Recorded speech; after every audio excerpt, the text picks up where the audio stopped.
Pengadilan contohnya banyak penipuan, banyak Kita dibanding masalah yang pertama yang dianggap utama.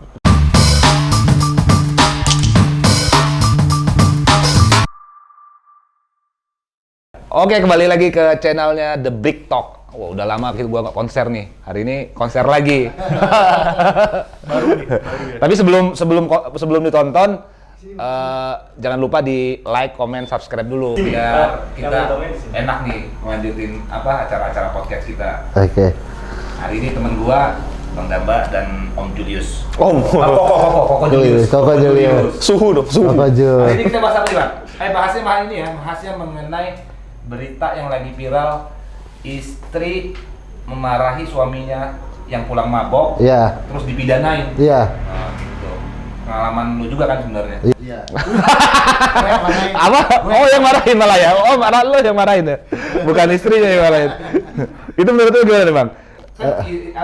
Ini kan di Kerawang ya, sekarang udah proses tuntutan, dituntut 1 tahun lagi oleh jaksa. Suami pulang mabok, dimarahin istri, terus dilaporin polisi kekerasan dalam rumah tangga, tapi kekerasan psikis. Psikis ya. Gitu. Menurut lu gimana tuh, Bang? Ini kan sebenarnya banyak terjadi. Kalau lakinya pulang dimarahin istrinya ya, pulang-pulang mabok gitu. Sebetulnya kalau di Korea atau di Jepang yang gue denger budayanya Jul ya. Lu Korea, Jepang, Cina sih? Anakan ya? Pacinkor bang, pasukan Cina hardcore. Ya keras lah itu. Asal satu hardcore. Mungkin hardcore yang mangga 2. Hardcore. Pengen deh punya toko gitu. Sebetulnya, apalagi gue dengar kan katanya itu keturunan Taiwan kan?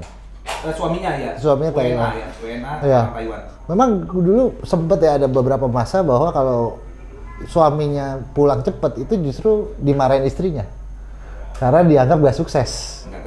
Gak kerja keras ya. Tapi kan balik lagi ke norma orang Indonesia. Nah norma orang Indonesia itu kan ya gak usah orang Indonesia lah, mungkin kalau udah suami istri pulang-pulang mabok gitu kan, ya pasti dimarahin juga. Apalagi kalau udah mabok terus bangunin bininya kan, udah tidur, Gedor-gedor pintu bis. Iya, gedor-gedor pintu. Tapi kalau menurut gue sih itu hal yang aneh sih di hukum kita sih. Bukan hal yang aneh ya. Secara kalau kita ngomongin secara norma hukum memang mungkin masuk aja pasalnya. Ada aturannya. Ada aturan. Kekerasan dalam rumah tangga udah mengatur. Betul, kan? Aturan kekerasan dalam rumah tangga udah. Cuma kalau pertanyaan gua, kalau kata si tretan muslim, why? Why? Kenapa gua bilang why? Justru kasus-kasus yang harusnya dinaikin sampai pengadilan, contohnya banyak penipuan, banyak sengketa tanah dan pemalsuan, kenapa nggak dinaikin? Lebih cepat. Kenapa nggak dinaikin lebih cepat? Kan ini ada yang aneh. Ini kan bisa jadi satu gambaran kalau memang ternyata kalau ada punya kedekatan mungkin atau misalnya punya koneksi ke pihak aparat, terutama yang berhak untuk menyidik ya, itu kasus apa aja bisa jadi tuh barang gitu kan. Iya. Sementara ada juga kasus yang memang udah unsur pidananya terpenuhi dan lain-lainnya, malah dibilang sumir gitu. Ya menurut gue sih gitu. Tapi kalau menurut lu gimana Jul? Kalau misalnya lu dimarahin sama istri lo yang belum ada, lu belum kawin kan? Hah? Lu belum kawin kan? Nikah yang belum kawin udah ya? Iya. Gak ketahuan aja kalau. Dimarahin istri lo gimana? Lu tambah sayang atau lu laporin? Aduh, ini ada kurang relate ya sama gue bang. Iya. Kan nggak mabuk. Sebenarnya. Oh, lu nggak mabuk ya? Iya, kan nggak minum. Oh, Julius ini nggak bandel? Iya, nggak bandel. Kalau gue, ya sebenarnya kan ya anggaplah gue pulang mabuk juga lah minum. Menurut gue sebenarnya ini masalah komunikasi aja. Lu sebelum nikah atau setelah nikah, lu gimana dengan istri? Maksudnya boleh nggak nih gue mabuk? Gue harus pulang jam berapa? Sebenarnya kan masalahnya komunikasi kan. Iya. Gue rasa ada miskomunikasi juga yang menyebabkan. Gue rasa bukan cuma mabuknya doang lah bang. Pasti ada yang lain-lain ya. Mabuk atau dia sebenarnya pulang mabuk sama cewek ke rumahnya, lupa. Mungkin. Atau dia Iya. Ayo nih ke rumah gue nih. Nih kenalin istri gue nih. Gitu kan ya siapa tahu. Tapi ya sebenarnya masalah ngomongnya gini, udah kenalin, gue nggak ngapa-ngapain kok sama dia. Padahal nggak ditanya. nggak ditanya, nggak ada klarifikasi itu.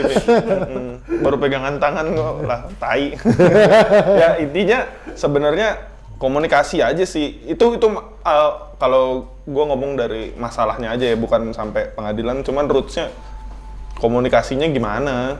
Iya. Apa kalau emang lu janjinya bilang gue nggak akan mabok, pulang segala macem, sebenarnya kan bisa dianggap membohongi, kan penipuan juga sebenarnya. Kalau mau ditarik-tarik lagi lah ya. Cuman ya itu dia, lu gimana sih deal-dealannya sama istri?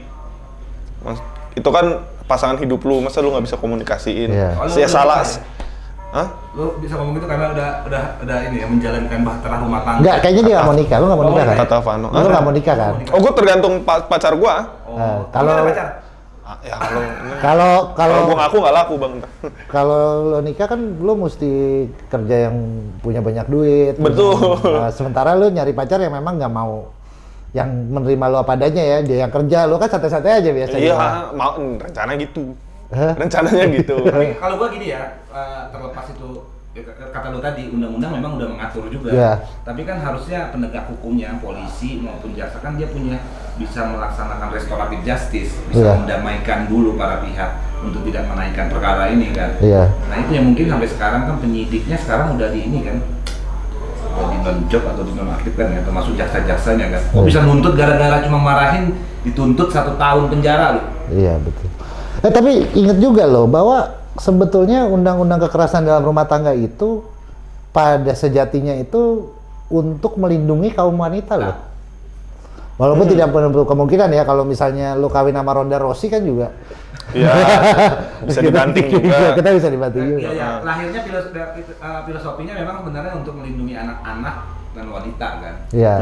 Tapi nggak kalau secara normal ya semua, mau cowok mau Suami pun bisa jadi korban. Istri maupun anak kan. Iya. Coba permasalahannya adalah sampai sejauh mana kalau di undang-undangnya kan dilihat bahwa memang baik KDRT fisik maupun psikis itu menyebabkan seseorang itu yang kena KDRT itu menjadi tidak bisa melakukan apa-apa, kehilangan kebebasannya. Gitu, kehilangan kebebasannya. Kebebasan itu baiknya kebebasan itu kan sesuai dengan norma, Har. Kalau katakanlah dia boleh mencari nafkah, boleh melakukan segala kesenangannya. Sebetulnya kan mabok itu udah kesenangan yang kesekian, tersier lah gitu ya. Tersier. Menurut gua sebetulnya harusnya dari pihak kejaksaan itu pada saat kasus itu kalaupun ternyata polisi menyatakan naik, mestinya kejaksaan nurunin dulu dong. Karena kenapa? Harus dilengkapi dulu unsur-unsur bahwa memang perbuatan istrinya yang marahin itu menyebabkan dia kehilangan kebebasannya, dia secara psikologis terganggu, dia gila. Nah sekarang orang kalau mabok, gua nggak mabok gitu, mabok di luar gitu. Memang kalau dilarang, apa yang kerugiannya? Justru kan sebenarnya bukan merugikan. Iya. Kalau ngomongin dari kesehatan udah pasti lebih sehat. Dia ngomong kalau ini kan kalau dibaca di berita kan memang fisik nggak ini dia, Iya. memang psikis aja. Tapi psikis kan susah diukurnya. Betul. Nah itu gunanya psikolog juga sebenarnya. Iya, enggak, psikis itu sebetulnya kalau kita lihat sebenarnya ada visum juga. Gue tuh pernah nanganin kasus gitu.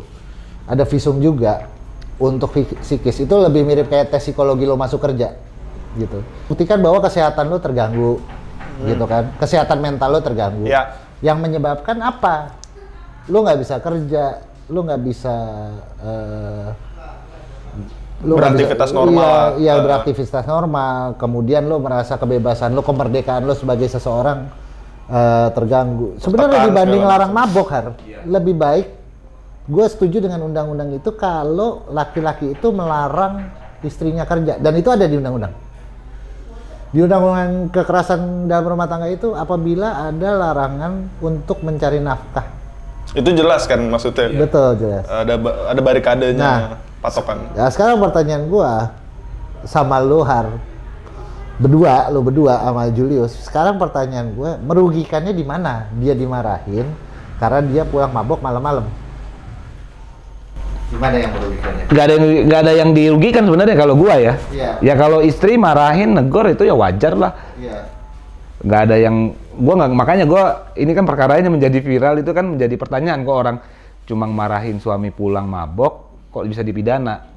Tapi perlu diketahui juga ini perkaranya sebenarnya istrinya udah ngelaporin duluan penelantaran anak kan. Iya. Dilaporin terus dia lapor balik. Nah itu dia balik lagi. Kok kalau yang penelantaran anaknya nggak naik? Ya. Lebih make sense itu. Iya. Sebenarnya. Ibaratnya dibanding masalah yang pertama yang dianggap utama, penelantaran anak kan lebih jelas nih sebenarnya. Nah, itu juga mungkin jadi pertanyaan kita kan, Bang, kenapa penelantaran anaknya bukan itu yang poin utamanya gitu. Tapi next menurut gue gini juga sih untuk para penyidik, jaksa ya kalau perkara-perkara kayak gini ya jangan disampai kayak gini lah. Ngapain kalau orang di penjara kan negara juga biayain, makan segala macem. Pengurusannya masih banyak lah, lebih banyak yang penting tadi kata kayak lu tadi kasus sengketa tanah kayak yang dipercepat kan. Penipuan, penggelapan yang benar-benar unsur-unsurnya banyak udah terbukti. Ya mendingan ngurusin yang itu daripada ngurusin yang kayak gini. Tapi walaupun di satu sisi undang-undang kekerasan dalam rumah tangga itu mengakomodir bahwa orang yang tertekan dalam secara psikis itu bisa membuat laporan termasuk dalam kekerasan dalam rumah tangga. Tapi tinggal kepada oknumnya aja lah, lebih bijak, arif dan bijaksana lah. Sebenarnya kan gini, itu makanya gue bilang, mudah-mudahan aparat nonton. Karena kenapa? Jangan pasal-pasal yang sebetulnya memang bisa. Kita mohon juga penyidik itu dapat melihat satu permasalahan itu dengan objektif. Jangan pasal-pasal yang memang katakanlah ada kedekatan, ada koneksi dan lain-lain, akhirnya bisa disangkut-sangkutkan, bisa unsur pidana yang abu-abu jadi akhirnya jadi memenuhi unsur pidana, sementara unsur pidana yang sebetulnya terang benderang dibilang sumir, gitu, dibilang nggak masih abu-abu gitu. Karena ini sama aja, ini sebenarnya sama, hampir sama. Masalah ini seperti orang hutang piutang itu dibilang penipuan. Ya. Kan apa bedanya? Gitu. Ya memang utang piutang itu dekat lekat dengan penipuan. Tapi kan kalau kita mau lihat secara norma hukum yang berlaku, itu kan sebetulnya penipuan itu unsur-unsurnya bukan hanya sekedar lo minjemin uang, terus orangnya nggak bayar. Itu kan perdata. Kalau memang di situ harus ada niat jahat, iya harus ada kelalaian, kulpa, ada dolusnya, itu baru bisa pidana gitu. Jadi jangan sampai nih kasus-kasus kayak gini ya syukurin viral gitu loh. Kalau nggak viral kan begitu viral baru kalau jaksa eksaminasi lagi pemeriksaan ulang perkaranya. Iya. Harusnya ke depannya ya gimana caranya perkara-perkara kayak gini ya jangan di perkara lain pun juga gitu loh harusnya. Jadi nggak cuma perkara ini, harus dilihat lagi gitu. Apa kadang kan mungkin unsur pidananya udah ada, cuman faktor lainnya juga harus dipertimbangkan juga. Kejaksaan Agung langsung konsen kan, Kejaksaan Agung. Iya. Aspidum Kejaksaan Tinggi Jawa Barat itu langsung diganti. Iya. Ya konsen, maksudnya jangan sampai kejadian dulu. Yes. Terus kemudian baru ada tindak lanjutnya, ini dipecat. Selain kejadian ini juga ada lah beberapa kejadian lagi yang tidak tersorot media. Ya sekarang gini deh Har, kalau misalnya lu kasarnya pembantu rumah tangga lu, terus dia punya suami, terus dia gebukin suami lu, terus dia lapor, apa serta-merta diangkat secepat itu? Iya. Betul. Siapa memang dia kan? Pengalaman lu gitu nggak gitu? Ya walaupun nggak semua ya, ada juga yang ada naik juga gitu. yang langsung. Tapi berarti ada oknum dong nih. Iya. Ya itu tadi oknum mungkin. Iya. Ya bener lah, ada oknum lah sekarang. Ya kalau nggak semuanya begitu, ya oknum. Iya. Akhirnya gini, kita kuliah hukum tinggi-tinggi, terus ketemu kasus gini kita yang bego jadinya. Dibegokan apa bego nih? Kalau masyarakat jadi bertanya kok kayak gini ya udah jangan kaget lagi. Iya, terus gini, kalau misalnya ada satu kasus yang memang ada perdebatan hukumnya di situ. Yes. Ada pembuktiannya dan memang aparat yang ini dilihat untuk mengaitkan kasus ini sebagai kasus pidana itu punya satu alasan yang kuat, bukti-bukti yang cukup dan lain-lain gitu. Kan kita bisa bilang kok bisa naik? Ya memang secara hukum begini, A, B, C, D Prosedur. dan lain-lainnya udah terpenuhi gitu. Coba kalau kayak gini, kita sebagai sarjana hukum ditanya, kok bisa sih? Ya kita juga ada kebingungan dan keraguan juga apa yang kita jalanin sudah benar sebelum-sebelumnya atau dia yang nggak benar nih. Ini mungkin juga ada kesalahan undang-undang juga kali Bang. Direvisi kali. Iya. Mengakomodir hal-hal seperti ini kan sebenarnya. Enggak, sebenarnya gini. Kalau kita balik lagi ke prinsip hukum, undang-undang itu tidak pernah salah sebetulnya. Gitu kan. Undang-undang itu salah kalau bertentangan dengan ideologi kita. Makanya ada yang namanya judicial review atau Mahkamah Konstitusi. Pertanyaannya adalah kenapa aparat yang harusnya paling tahu soal undang-undang ini dianggap paling tahu soal undang-undang ini, kok malah bisa seakan-akan bukan menyelundupkan ya, tapi lebih kepada kok bisa mempermainkan sedemikian rupa supaya nih kasus jadi barang gitu loh. Jangan sampai ke pengadilan ya. Terlalu kasar kayak dipermainkan. Kok lu bisa kecolongan kasus kayak gini gitu. Iya, kasus kayak gini. Kalau mempermainkan kasar juga ya. Iya. Kecolongan deh, lu kok bisa kecolongan gitu nih para aparat kasus kayak gini kok bisa. Dan gua sebetulnya gini, nih hukum Belanda ini memang birokrasinya itu sampai sekarang menurut gua orang Belanda yang paling salah sebenarnya. Kenapa birokrasinya? Kalau misalnya kita balik lagi kayak ke Anglo-Saxon ya. Anglo-Saxon ada kasus di sidang. Ada kasus disidik, kemudian barang bukti tidak lengkap atau ada yang tidak memenuhi unsur gitu. Kalaupun katanya penyidiknya bahkan itu jaksanya kekeh gitu, kita bisa datang langsung ke hakim.